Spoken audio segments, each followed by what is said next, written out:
오늘은 교회 창립 44주년 기념주일입니다. 코로나19로 어려운 시대에 우리 교회를 통해서 또 우리를 택하시고 부르신 우리 믿음의 성도들을 통해서 이 땅에 새로운 하나님의 영적인 광복을 이루게 하실 하나님의 섭리와 뜻을 우리를 통하여서 이루어갈 수 있도록 우리 가운데 이 시간 함께 하시고 또 기름 부어 역사하시는 예배가 이루어지는 자리, 그 자리가 되어지는 소망을 가지고 또 소원함을 가지고 기도하는 마음으로 우리 하나님 앞에 창립 44주년 기념주일 예배로 영광 올려드리겠습니다. 우리 다 같이 조용한 기도 목도의 주약에 따라 기도하도록 하겠습니다. 다 같이 기도합니다.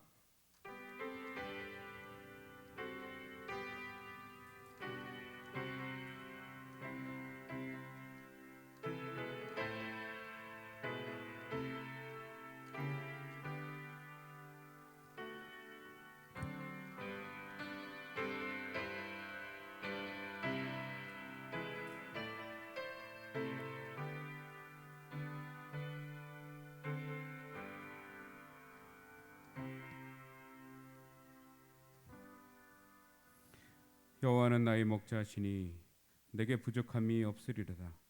그가 나를 푸른 풀밭에 누이시며 쉴만한 물가로 인도하시는도다. 내 영혼을 소생시키시고 자기 이름을 위하여 의의 길로 인도하시는도다. 내가 사망의 음침한 골짜기로 다닐지라도 해를 두려워하지 않을 것은 주께서 나와 함께 하심이라. 주의 지팡이와 막대기가 나를 안위하시나이다. 주께서 내 원수의 목전에서 내게 상을 차려주시고 기름을 내 머리에 부으셨으니 내 잔이 넘치나이다. 내 평생의 선하심과 인자하심이 반드시 나를 따르리니 내가 여호와의 집에 영원히 살리로다. 아멘. 다 자리에서 일어나셔서 경배의 찬양 208장 다같이 찬양합니다.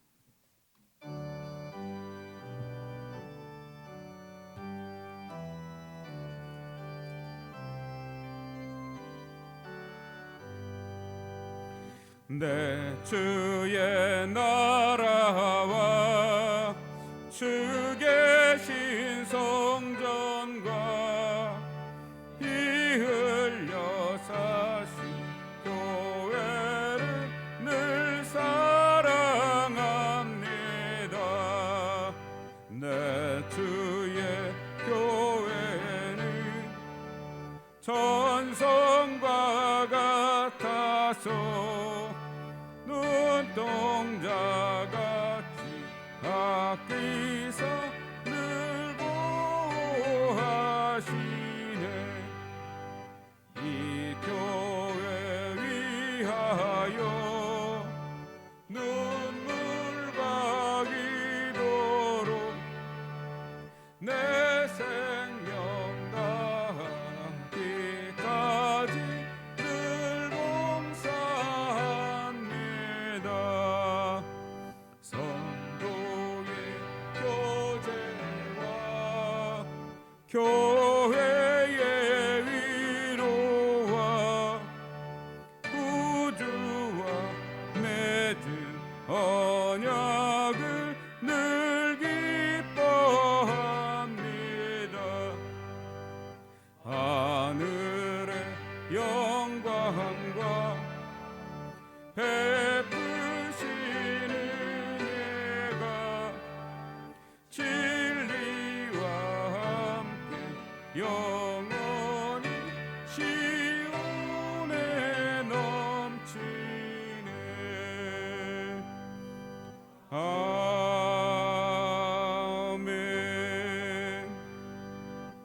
교동문 109번입니다. 헌당 예배 교동문을 교독합니다. 여호와의 집 우리 하나님의 성전 곧 우리 하나님의 성전 뜰에 서 있는 너희여 여호와를 찬송하라.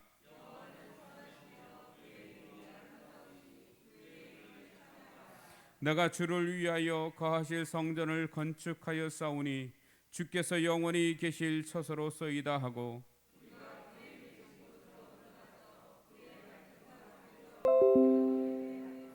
문들아 너희 머리를 들지어다. 영원한 문들아 들릴지어다. 그러나 나의 하나님 여호와여, 주의 종의 기도와 간구를 돌아보시며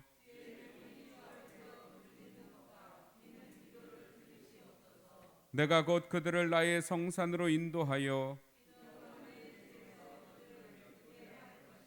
그들의 번제와 희생을 나의 제단에서 기꺼이 받게 되리니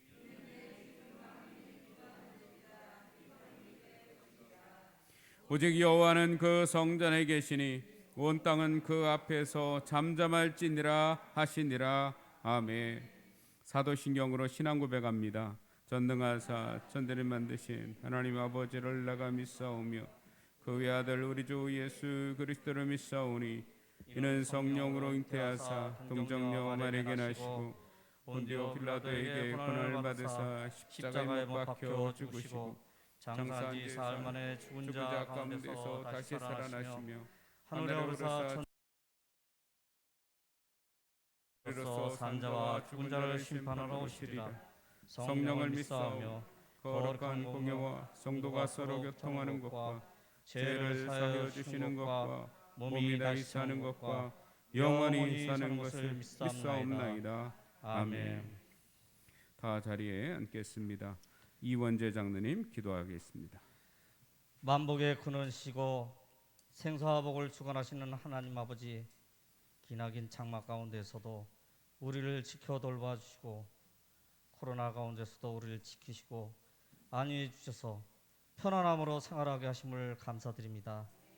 주님, 때는 홍수로 인하여 아픔을 겪고 있는 이웃들이 있습니다. 비통함에 잠겨있는 수재물을 불쌍히 여겨주시고 힘을 낼 수 있도록 도와주시옵소서. 또한 슬픔에 잠겨있는 이웃을 위하여 음으로 양으로 온종일 속글을 보내고 있는 국민들을 기억하시고 고통을 함께 나누고 베푸는 삶이 얼마나 아름답고 기쁘고 즐거운 것인지 가슴 가득히 느낄 수 있게 하여 주셨기를 간절히 바라고 원합니다. 각 가정을 돌보시고 걱정 근심 물러나가게 하시고 육신의 공고함을 떨치게 하여 주시옵소서. 주님께 찬미를 드릴 수 있는 주님의 자녀가 되게 하여 주시옵소서. 신사동교회가 온 44년 전에 이 자리에 세워주셨사오니 길을 잃는 영혼들에게 등불이 될 수 있는 교회가 되게 하여 주시옵소서. 또한 주님의 큰 뜻을 이루는 교회가 되게 하여 주시고 모든 교우가 한마음 한뜻으로 합력하여 선을 이루는 주님의 자녀들이 되게 하여 주시옵소서. 8월 중순이 지나고 어느덧 오곡백과가 무르익는 계절이 다가오고 있습니다. 오곡백과가 탐스럽게 익는 자연 앞에서 우리의 믿음이 아무런 열매를 맺지 못한 부끄러운 모습을 되지 않기를 원합니다. 이제 느슨했던 신앙이 다시 추스려 열매를 맺는 믿음의 길을 달려갈 수 있는 저희 모두가 되게 하여 주시옵소서. 수학이 할 것이 없는 저희 모두가 되지 않기를 원합니다. 주님이 허락하신 귀한 시간을 허비하는 사람이 아니라 열심히 주님이 맡으신 뜻 안에서 큰 일을 하는 권속들에게 하여 주시옵소서. 오늘도 주님의 말씀을 들고 단위에 서신 목사님에게 성령의 두루마를 입혀주셔서 피차에 큰 은혜의 시간이 되게 하여 주시옵소서. 이 모든 말씀 우리 주 우리를 구원하신 예수 그리스도 이름으로 기도드립니다. 아멘.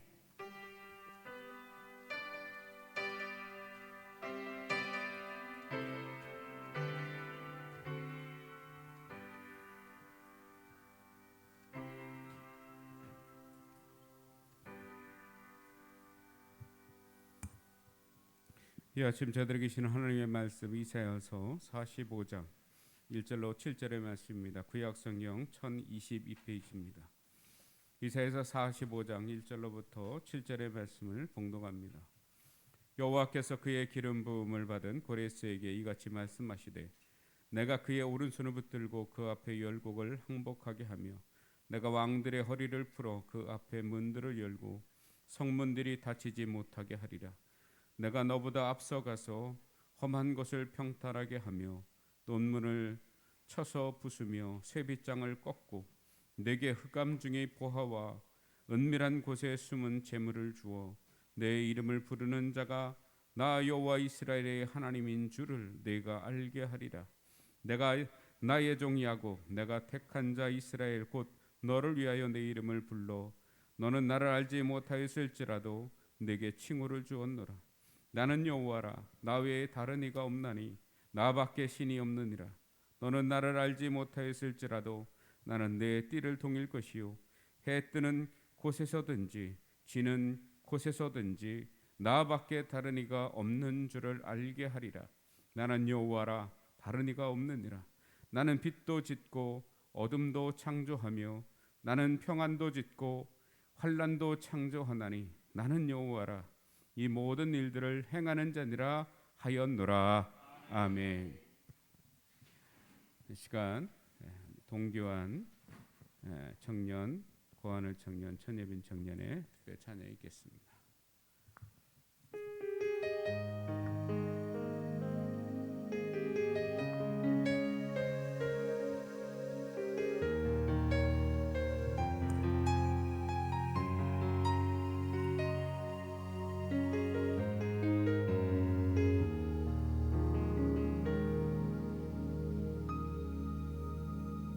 주님 제 마음이 너무 둔해서 주님을 볼 수 없습니다.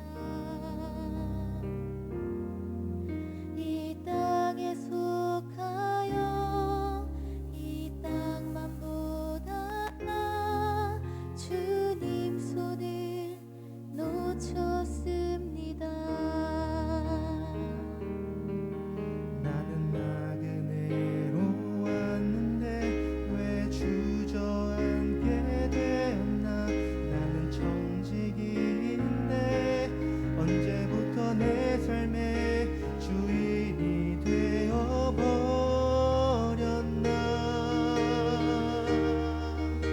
믿음이 없이는 기쁘시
우리 교회가 1976년 8월 15일 개척 예배를 드리면서 시작된 지 44주년을 맞이하게 되었습니다.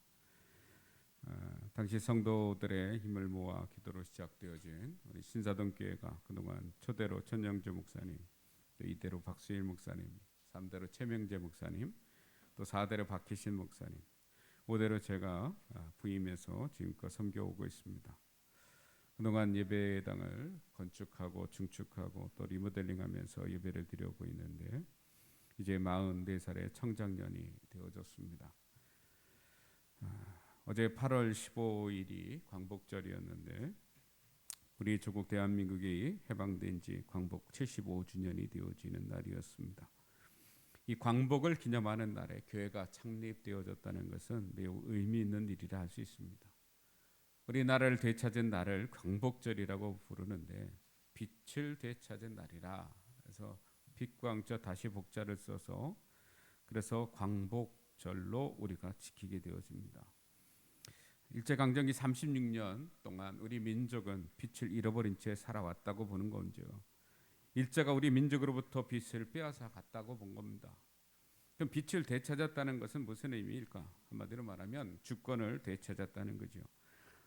나라가 나라의 역할과 구실을 하려면 세 가지가 반드시 있어야 합니다. 첫째는 국민이 있어야 되고 또 하나는 영토가 있어야 되고 그리고 주권이 있어야 합니다. 이것이 국가를 이루는 3대 요소지요. 당시 우리나라는 국토가 있었어요. 그리고 국민도 있었어요. 그런데 주권을 빼앗겼어요. 그래서 나라가 나라의 구실을 할 수가 없었던 거죠. 주권을 빼앗겼다는 것은 다른 말로 자유를 빼앗겼다는 말입니다. 일본이 우리나라의 주권을 행사하니까 우리나라가 무엇 하나 자유롭게 할 수 있는 것이 없어요. 주권을 빼앗기니까 국민이 일왕의 식민이 되고 일왕의 노예로 전락되어져서 젊은이들이 징병으로 전쟁터로 끌려가고 여인들은 정신대로 끌려가고 노동자들은 징용으로 끌려갔어요. 독립을 외치는 사람들은 망명길에 올라야 했고 일왕에 굴종하는 사람들만 행세하는 그런 세상이 되어졌어요.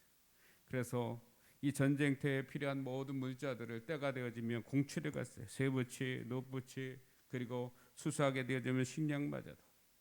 그와 같은 아픔과 고통에 그와 같은 시간들을 자유를 빼앗긴 주권을 빼앗긴 우리나라의 현실이었다는 사실을 우리가 8.15 광복 75주년을 맞이했지만 오랜 세월이 지난 것 같지만 그래도 우리는 이 5천년의 역사 속에 빛을 잃어버렸던 시절들을 기억하고 때로 중국에게, 몽골에게, 일본에게 주권을 완전히 빼앗기거나 일부 훼손당했던 그와 같은 시절들이 있었는데 이런 아픔이 반복되지 아니하도록 우리가 나라를 사랑하고 또 우리의 주권을 잘 지켜나가는 우리나라를 세워가야 할 줄로 믿습니다.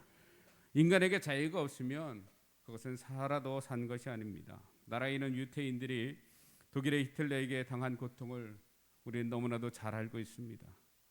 폴란드의 아우슈비츠 강제 수용소를 비롯한 그 수용소에서 유대인들이 600만 명이 학살당했어요. 인간이 인간에게 얼마나 잔인할 수 있는가를 보여준 그와 같은 역사적 사건입니다. 아우슈비츠는 600만 명이라고 하는 양적인 면에서 잔악함을 보인 사건이라면 중국 하얼빈시 근처에 위치한 일본 관동군 세균전 부대인 731 부대 일명 22부대에서 저질러진 잔악함은 질적인 면에서 인간이 인간에게 얼마나 잔혹할 수 있는가를 보여준 장소라고 할 수가 있어요.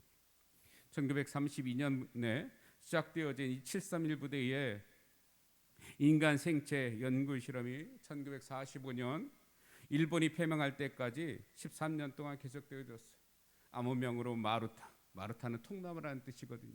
인간을 통나무처럼 취급하면서 그래서 온갖 생화학 무기를 발명하고 또 개발해내기 위해서 사람들을 실험 대상으로 삼아 살아있는 사람을 실험 대상으로 삼아서 잔인하게 영아, 노인, 임산부 할 것 없이 모두 다 실험 대상을 삼아서 무려 1만 명이라고 하는 그와 같은 많은 사람들을 희생시킨 그러한 과거에 정말 비참한 사건이 있었어요.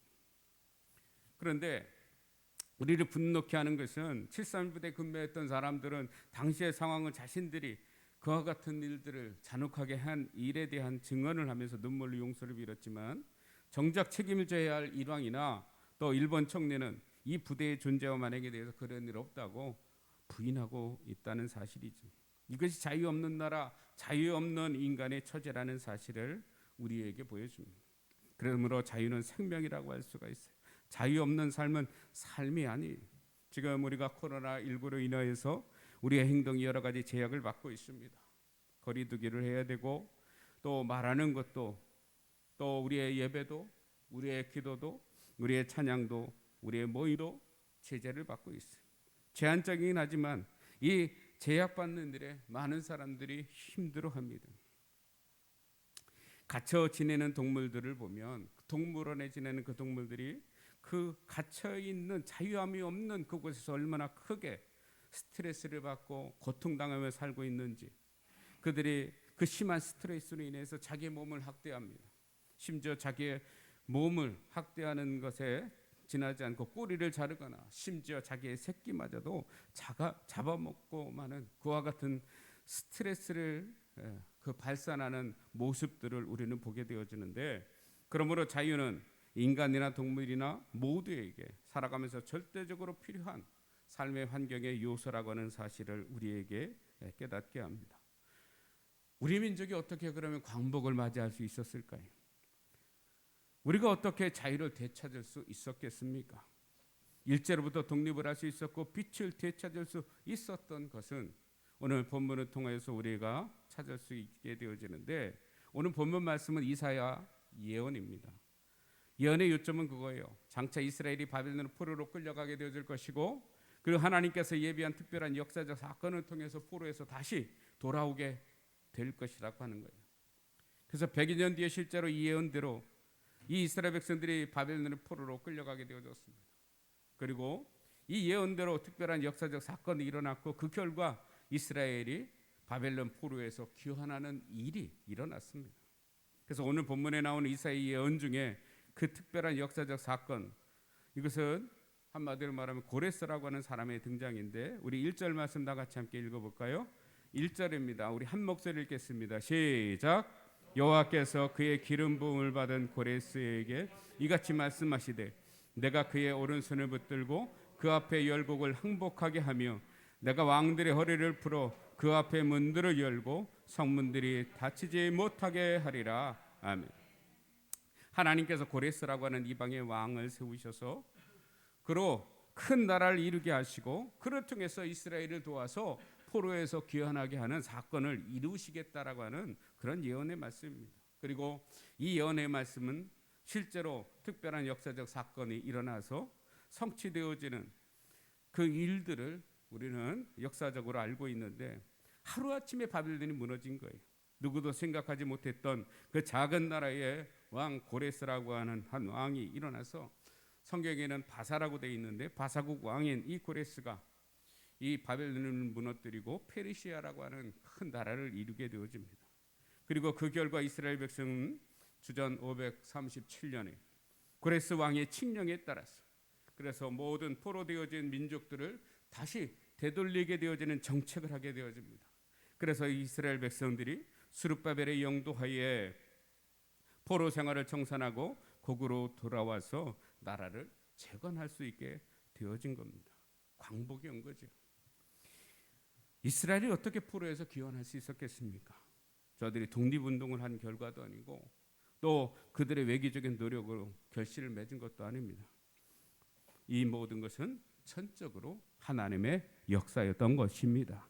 그것을 성경은 오늘 이사야 예언과 그리고 역사적으로 성취되는 사건을 통해서 우리에게 분명히 보여주시는 하나님의 역사적인 사건임을 오늘 우리가 다시 한번 본문 말씀을 통해서 깨닫되, 또 우리 민족을 통하여서 이 광복을 주신 것도 하나님의 전적인 역사였음을 여러분 다시 한번 깨닫고, 그 살아 역사하신 하나님의 은혜 속에 우리 민족이 여기까지 왔음을 기억하고 하나님 은혜에 감사하며 살아가는 우리 민족이 되어야 할 줄로 믿습니다.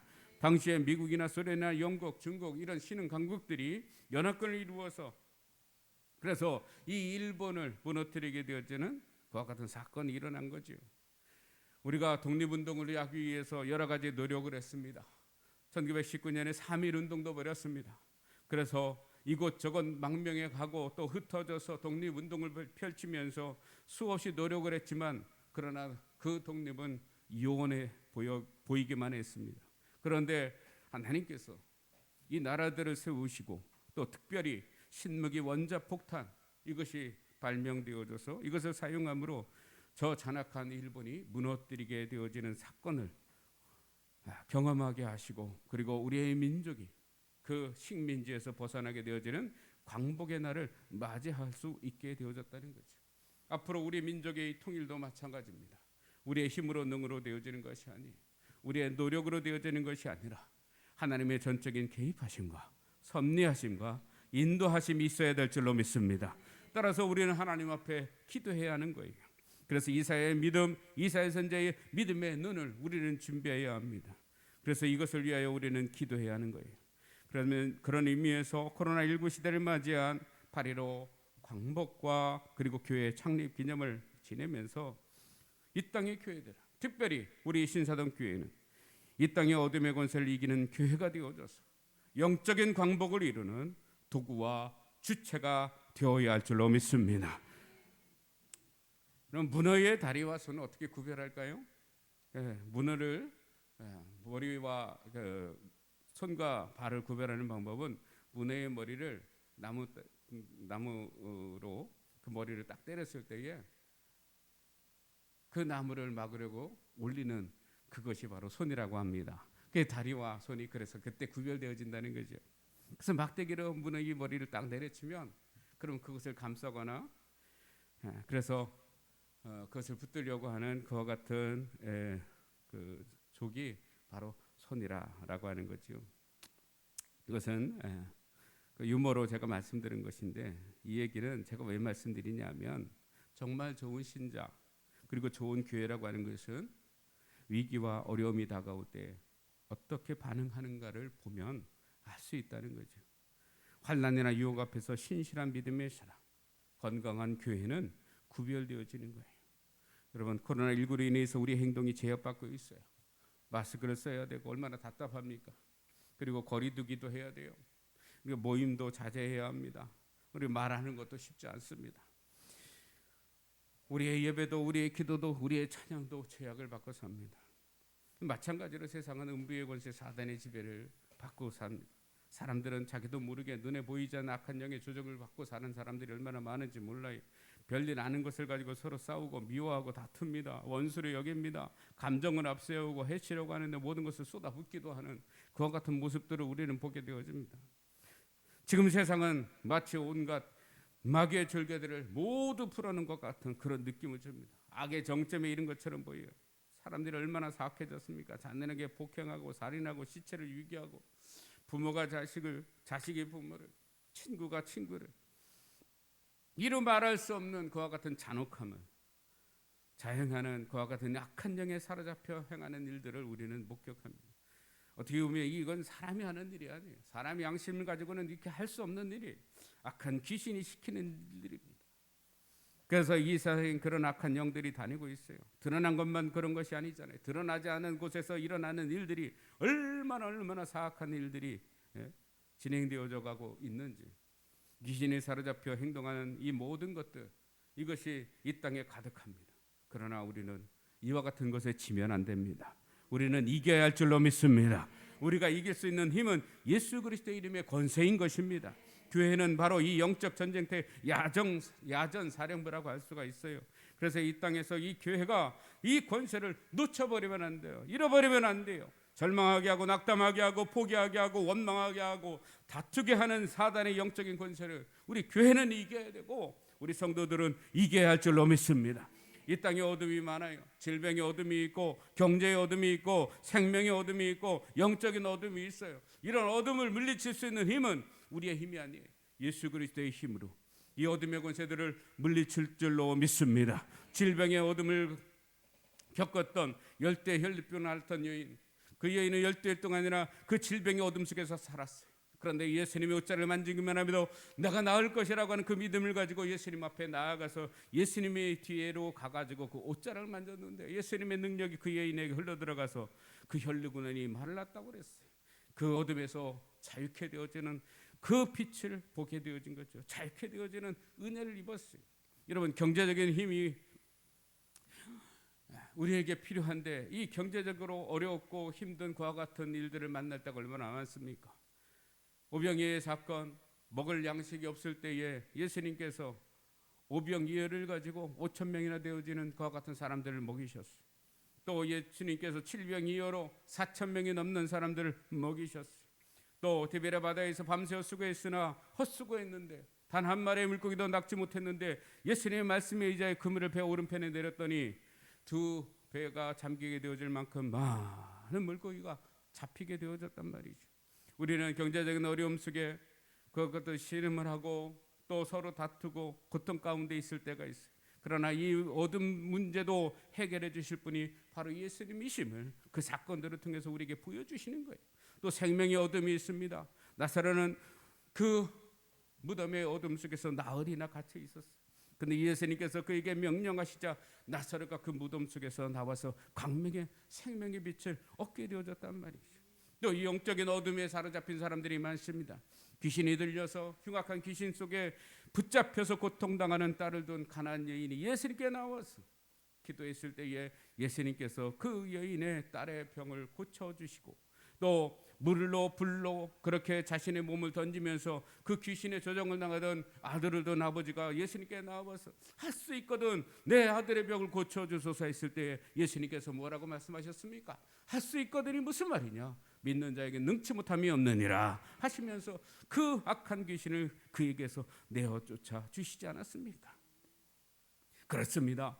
질병의 어둠, 경제의 어둠, 생명의 어둠, 영적인 어둠이 가득한 세상 속에서 이 어둠을 물리치고 광명의 새날, 광명의 능력의 역사를 광복의 그와 같은 시대를 열 수 있는 그 힘과 권세는 우리에게 있지 않습니다. 오직 예수 그리스도께서 이 광명을 주시는 분이심을 믿으시길 바랍니다. 그러므로 우리는 하나님 중심의 신앙생활을 해야 되는 거예요. 예수님께서 마태복음 16장에 보게 되어지면 내가 내 위에 교회를 세우리라 베드로에게 그렇게 말씀하셨습니다. 그리고 음부의 권세가 이기지 못하리라. 이런 음부의 권세, 어둠의 권세 이것을 이기며 살아갈 그와 같은 인생이 되어주려면 우리는 예수 그리스도께서 세우신 교회 하나님의 성전 중심으로 살아야 할 줄로 믿습니다. 초대교회 신약의 교회는요 예수 그리스도의 십자가와 부활 그리고 승천과 재림의 약속 위에 세워진 진리의 기둥과 터예요. 따라서 성도의 신앙생활은 예수께서 내 아버지 집이라고 말씀하신 그 교회 중심의 삶을 살 때에 우리는 그 안에서 보호함을 얻고 그 안에서의 진정한 자유함을 누릴 수 있는 거예요. 높이 바람을 타고 나는 연이 있어요. 하늘 나는 이 연의 자유는 연줄에 있어요. 연이 이 줄을 속박으로부터 벗어나고 싶다고 해서 줄을 끊어버리게 되어지면 어떻게 되어집니까? 그 줄이 끊기는 순간부터 그 연은 자유를 얻는 것이 아니라 추락하게 되어지는 거예요.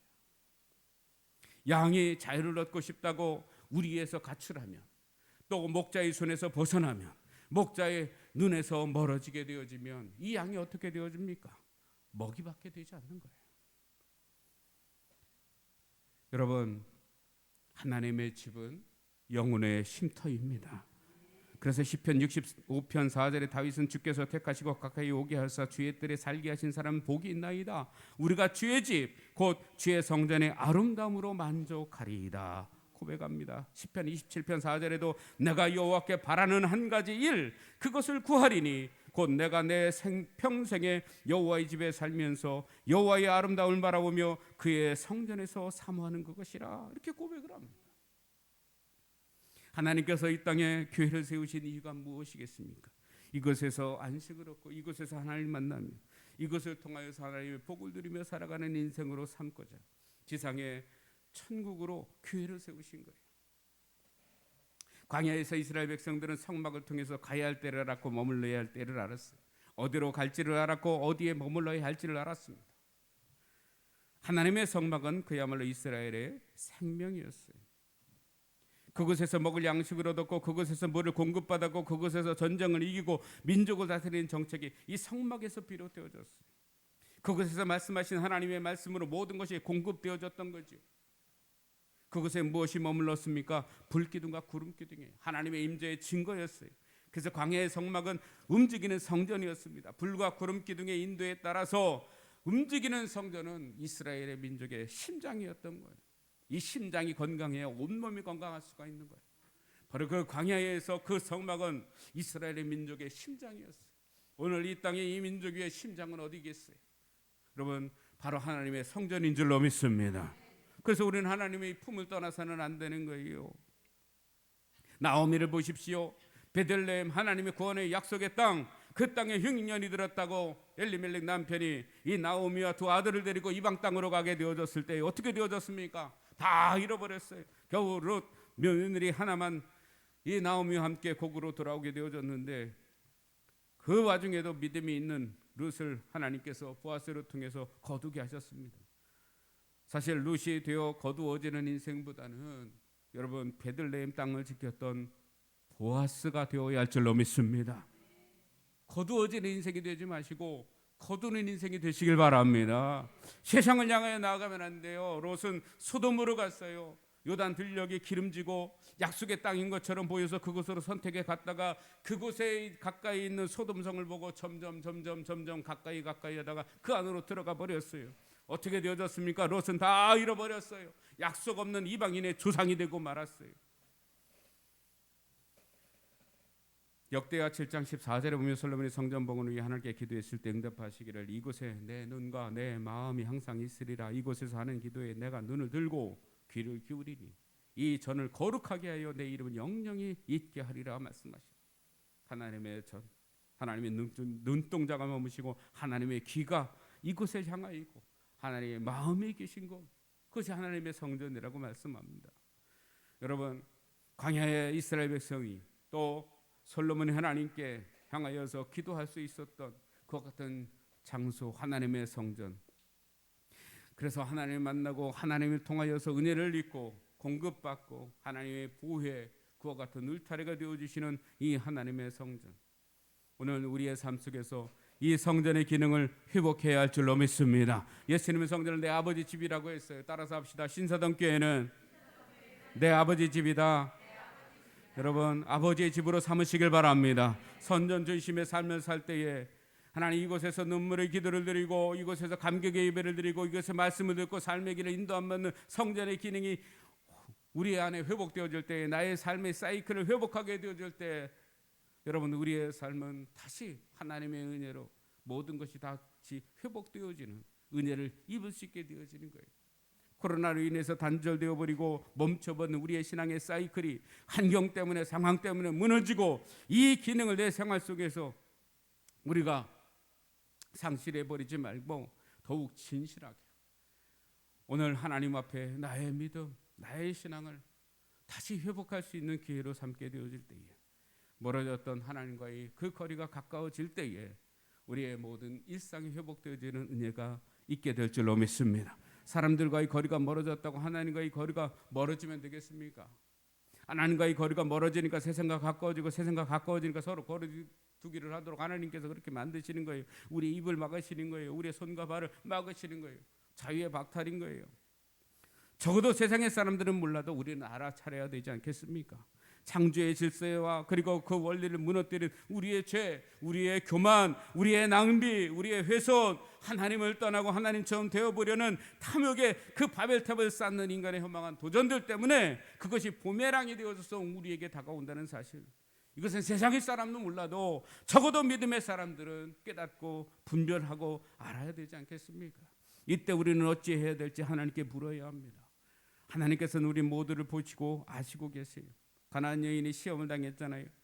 그 여인이 흉악한 귀신을 들린 그 딸을 고치려고 예수님께 나왔을 때에 그 예수님께서는 그에게 아무런 대꾸도 하지 않았어요. 그 제자들이 그래서 무슨 말씀이라도 한마디 하셔서 그 여인을 돌려보내달라고 이야기하자, 자녀의 떡을 취하여 개에게 줌이 마땅치 아니하다. 오히려 더 멸시하고 더 무시하고 더 수치와 욕을 보여주죠. 그러나 이 여인은 무시하고 멸시하고 수치와 욕을 보였다고 예수님을 떠나지 않았습니다.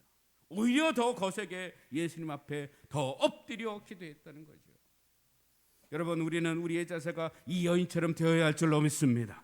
우리가 상황과 환경 때문에 입으로 찬송할 수 없다면 여러분 더 진한 가슴의 울림으로 찬송하시길 바랍니다. 내 가슴의 울림으로 찬송하는 그 찬송은 더 진실한 찬송이 되지 않겠습니까? 내 입을 벌려 찬송하지 못하면 여러분 요즘 찬양이 얼마나 좋은 게 많아요. 틀어놓고 여러분 그 찬송을 내가 하나님 앞에 곡조 달린 기도를 하나님 앞에 올릴 수 있지 않겠어요? 먹먹한 마음으로 하나님 앞에 그 가슴을 울리는 그 찬송, 그 중심의 찬송을 하나님은 더 기뻐하시지 않겠냔 말이죠.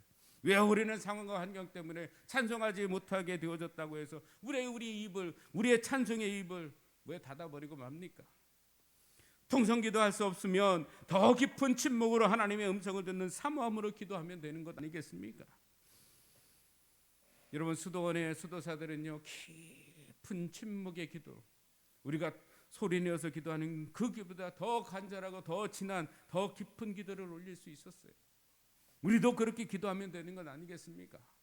모여서 예배드리는 일이 두렵습니까? 모여서 예배드리면 전염될까 봐 감염될까 봐 두렵습니까?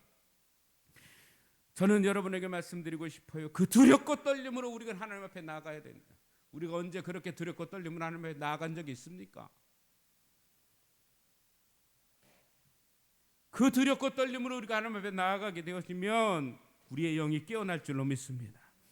하나님이 앞에 나아갔던 이사야가 그 두렵고 떨림으로 하나님을 만났어요. 그래서 하나님의 음성을 듣게 되어졌지 않았습니까? 우리는 환경을 따라 변하고 약화되고 흔들리는 믿음의 사람이 되어서는 안 됩니다. 지금의 때가 우리의 믿음을 더욱 시험해 볼 수 있는 기회예요. 더 진하고 깊은 영성으로 나를 세우는 기회로 삼아야지, 게으르고 나태해지는 기회로 삼아서는 안 됩니다. 와이파이 신호가 있죠. 멀어질수록 신호가 희미해집니다. 저희 집에서 저 3층에 있는 그 와이파이가 그 집에까지 잘 안 올라와요. 자꾸 희미해져요. 밖으로 나가면 아예 잡히지도 않죠. 아예 단절되어집니다. 광야의 이스라엘 백성들이 하나님의 성전을 중심으로 살다가 가나안 땅에 들어가서 그들이 하나님 멀리했습니다. 떠나 살다가 겪은 일이 뭡니까? 바벨론 포로 생활이에요. 역사적으로 어둡고 긴 터널을 지내온 민족사가 8.15 광복입니다. 유교의 전쟁이 참혹한 터널이었어요. 그러나 우리 민족도 한국교회도 그 터널을 뚫고 여기까지 왔어요. 지금 우리는 또 하나의 어두운 터널을 통과하는 시기예요. 우리를 지금의 시대에 태어나게 살게 하신 이유가 무엇일까? 광야를 걷게 하신 이유는 하나님을 의지하고 하나님 중심의 신앙으로 훈련해서 가나안의 약속의 땅에서 하나님 백성으로 강인하게 그리고 변절되지 않는 민족으로 복의 통로로 구원의 도구로 사용하시고자 하신 하나님의 목적이 있었단 말이죠. 그래서 광야는 인내가 필요했던 거예요. 훈련의 과정 속에서 그 인내가 필요했던 거예요. 그래서 40년을 하나님께서 훈련하신 거예요. 하나님을 의지하고 하나님 중심의 삶이 절대적으로 필요했던 그와 같은 장소, 그 시기가 광야였어요. 지금이 교회적으로, 시대적으로, 개인적으로 그런 시기라고 할 수 있습니다. 그러나 성경은 말씀합니다. 선을 행하되 낙심하지 말지니 피곤하지 않으면 때가 이르매 거두리라.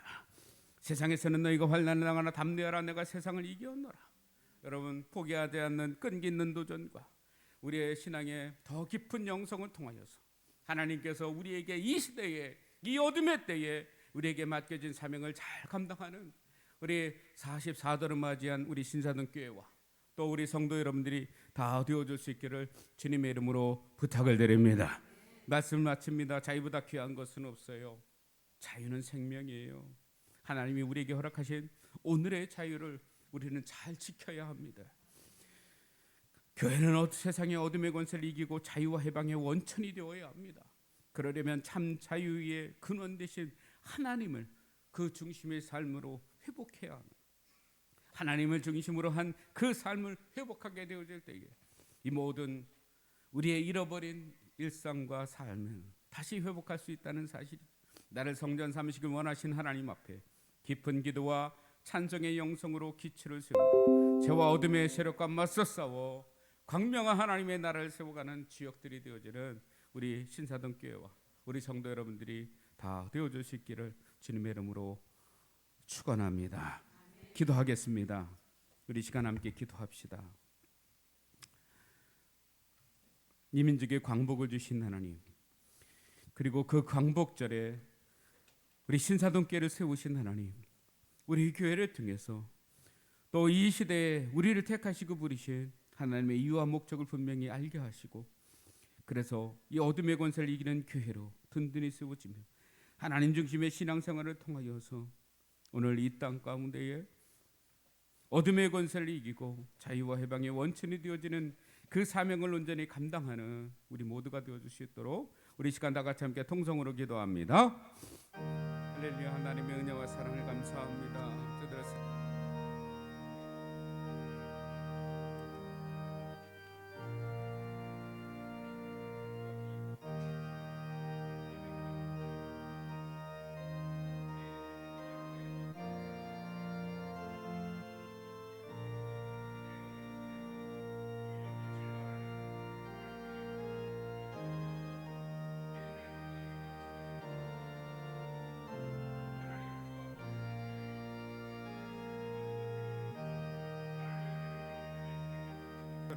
우리 아버지 하나님 여전히 이 민족의 우리의 선진들처럼 이 땅의 광복을 이루어가는데 하나님 여전히 우리가 도구가 되어지게 하시고 우리의 삶이 하나님의 거룩한 빛을 발하는 하나님 여전히 세상의 어둠을 권세를 이기는 승리하는 삶이 되어지게 하시고 그 거룩한 삶을 감당하는 교회가 되게 하여 주옵소서. 할렐루야. 그 주님 역사하시고 나옵소서.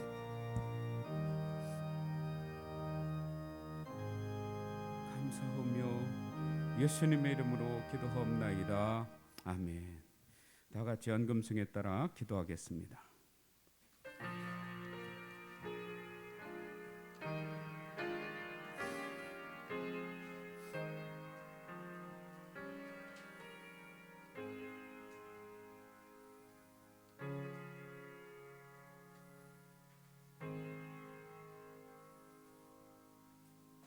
하나님 앞에 정성된 마음으로 예물을 올려드립니다.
하나님의 은혜와 사랑을 감사합니다.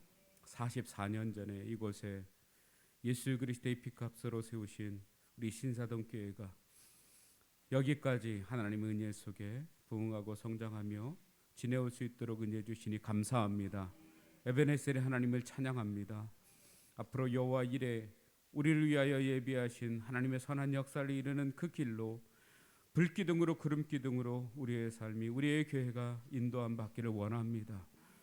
우리의 삶의 지경이 우리 교회의 선한 영향력의 지경이 복의 지경으로 선교의 지경으로 넓혀져 가게 하여 주옵시고 구원의 역사를 이루는 일에 더 귀하게 쓰여질 수 있는 이 땅의 진정한 영적 광복을 이루는 일에 귀한 원천으로 쓰여지는 하나님의 교회와 성도들의 삶이 되게 하여 주시옵소서.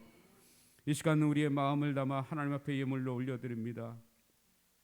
하나님, 수재로 인하여서 고통당하는 이들을 위로하고 그들에게 소망과 또 아버지 하나님 여전히 용기를 조금이라도 우리가 전하기 위하여 금년에 드려진 이 예물은 선교에 쓰여지지 아니하고 수재민 돕기로 쓰여지기를 우리가 결의했습니다. 그 마음을 담아 이 시간 하나님 앞에 예물로 올려드린 이 예물이 쓰여지는 현장 속에 고통당하고 어려움 겪은 저들이 용기를 얻게 하여 주시옵시고 위를 얻게 하여 주옵시고 다시 일어설 수 있도록 은혜를 베풀어 주시옵소서. 힘겹고 어려운 시대에 살아가고 있는 우리에게 우리가 믿음으로 더욱 든든히 세워질 수 있는 하나님의 교회 되어지게 하시고 성도들의 삶이 되게 해주셔서 세상의 빛으로 소금으로 살기에 부족함이 없도록 은혜와 평강과 하늘의 복과 땅의 기름지의 복으로 더하여 주시옵소서. 예수 그리스도 이름으로 축복하옵고 기도드리옵나이다. 아멘.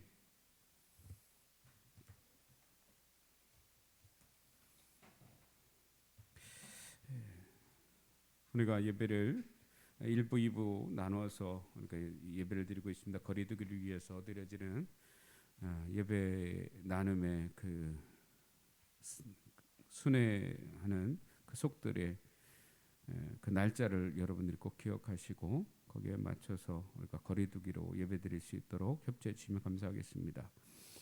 정부의 거리두기 2단계 집합금지 명령을 우리가 발표 어제 했는데, 그래서 우리는 지금껏 해오지 않는 그와 같은 일들이 주일 중식 또 주일 오후 예배였습니다. 그리고 금요 기도회까지. 근데 이제 금주부터 2주 동안 속회, 소그룹 모임 그리고 청년부 기도회 이런 모임들을 앞으로 2주간 또 우리가 모이지 못하게 되어졌습니다.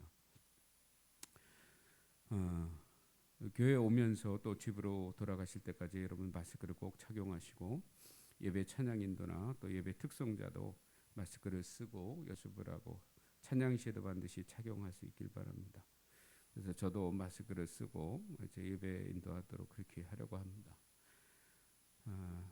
지금 교회적으로 확산되어지는 이 코로나19의 그 전염이 참으로 사회적으로 우려를 낳게 되어질 정도로 많이 확산이 되어졌습니다. 그동안 방역도 잘하고 또 자제하고 여러 가지 문제들을 선제적으로 대응해서 잘 지켜왔는데 일부 몇몇 교회를 통해서 이런 일들이 자꾸 일어나면 교회가 더 힘들어지는 거예요. 하나님 앞에 마스크 쓰지 않고 예배드려도 우리는 병이 걸리지 않는다, 전염되지 않는다. 그런 무모한 일들의 행동들이 결국은 그 확산으로 이어지게 만드는 거예요. 그건 무모한 행동은 그것은 믿음이 아니고 무식한 행위예요. 무식한 행위. 그 사회 빛이 되고 소금이 되어야 하는데 어쨌든 그 일에 우리가 앞장서야 할 텐데 안타깝습니다.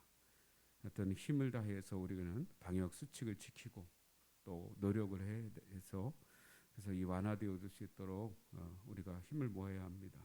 그리고 기도하고 또 협조해 주시기 바라고, 또 교회 창립 44주년 기념주일을 맞이해서 금년에는 어려운 재난을 당한 수재민을 돕기 위해서 우리가 사용하도록 그렇게 지난주 기획위원회에서 결정을 내렸어요.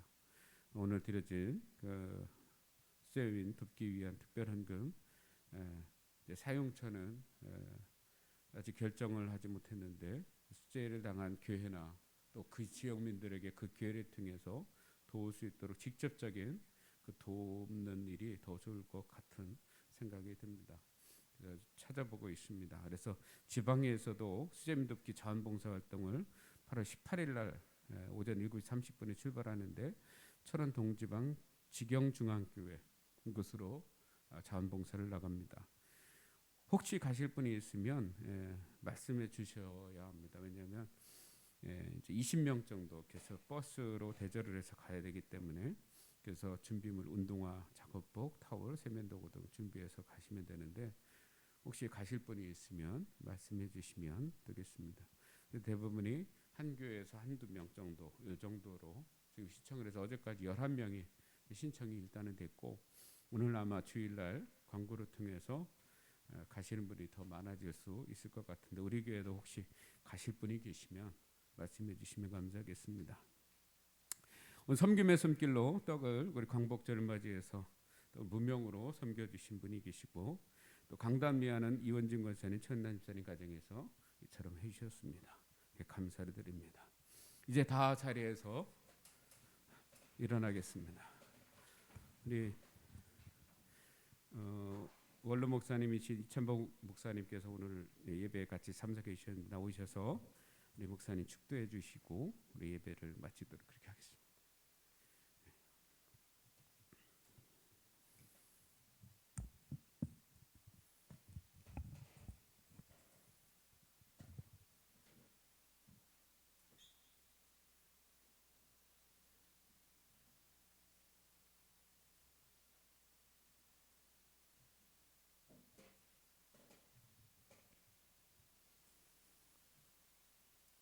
역사를 이끄시는 하나님, 44년 전에 신사동 재단을 주님의 이름으로 세워주시고 오늘에 이르기까지 돌보심을 감사하고 영광 받으심을 믿고 아버지께 다시 한번 감사를 드립니다.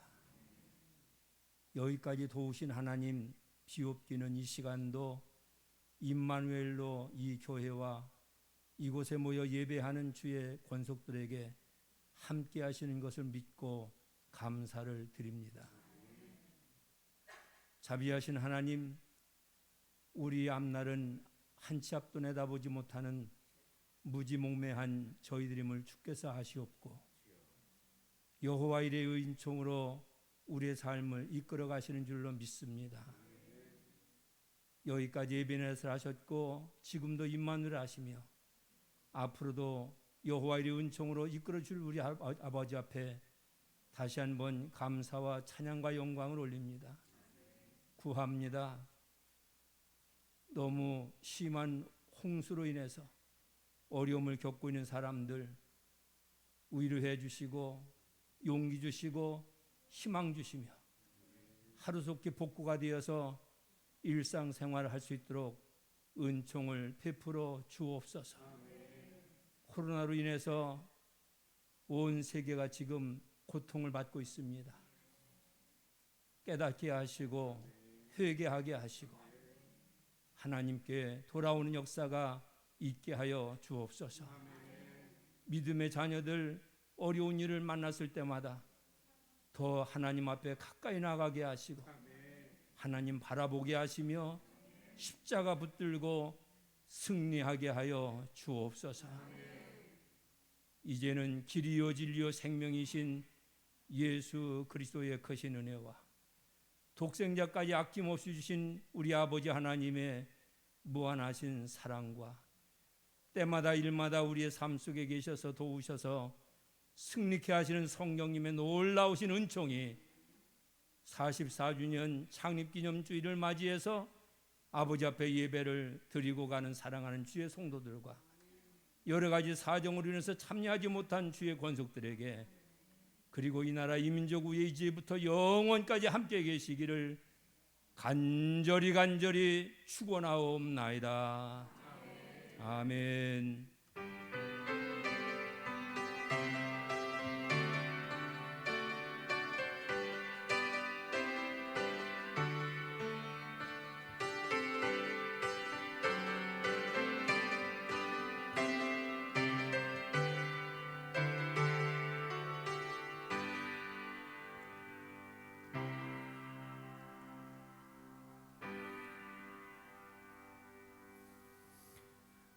우리 서로 사랑합니다. 축복합니다. 우리 교제하시겠습니다.